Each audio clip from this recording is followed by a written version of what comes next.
Part 1. Anna. Chapter 1. Sunday afternoon, September 19th.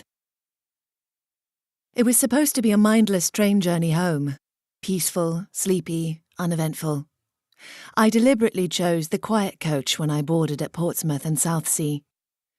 True to form, most people were chatting inanely on their mobile phones or leaking hissing drum beats from their headphones, so I kept going, looking through an area without cackling, post-hen parties, toddlers or badly tuned radios. There is nothing worse than being forced to listen to other people's choice of music, except perhaps other people's children's choice of music.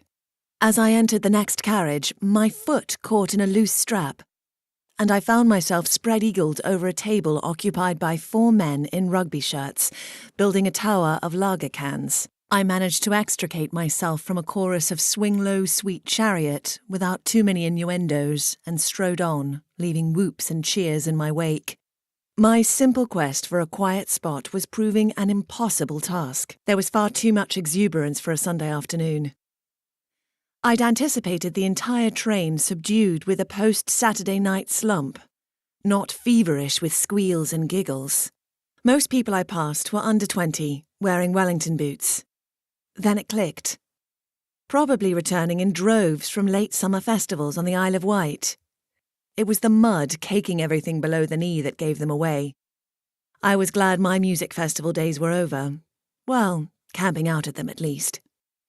Memories of waking up with a soggy backside had put me off sleeping under the stars for life, having pitched the tent after dark and failed to notice the terror wasn't firmer. Was it too much to ask for a seat that wasn't surrounded by dangling wet socks, indie band posters or discarded soya milk cartons? I clambered over several 3-story rucksacks, complete with sleeping bags and rolled-up foam mats, piled high in the gangway, and settled for an empty airline seat next to a woman looking out of the window. I slung my overnight bag on the rack, dropped my handbag between my feet, and sat back with a not unjustified sense of achievement.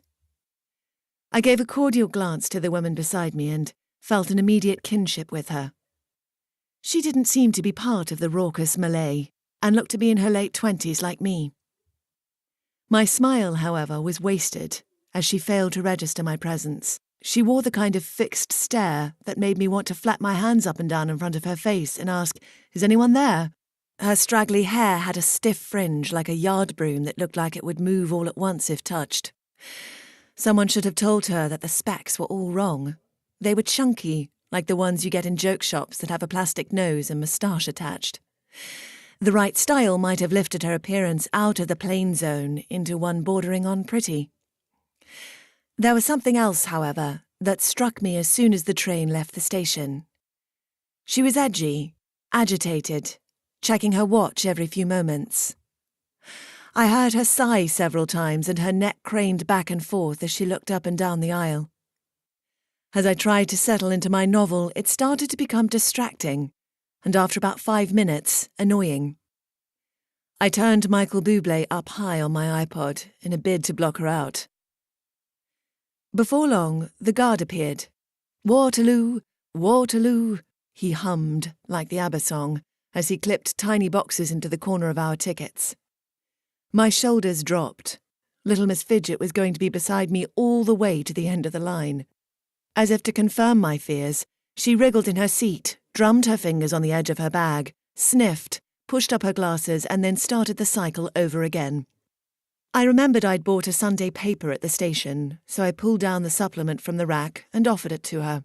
Her hands were shaking as she took it, and she made an attempt at smiling, but I noticed the magazine stayed rolled up beside her seat. I saw, too, that she hadn't removed her anorak, even though the heating was set for Arctic conditions. Was she ill? Mentally unstable? She clung to the overnight bag on her lap, as if it contained the crown jewels, although the bag itself looked shabby, made of worn green fabric with a chipped ceramic key fob dangling on the end. The initials read ES. I tried to entertain myself by imagining what name they stood for, but couldn't get beyond Ina Sharples.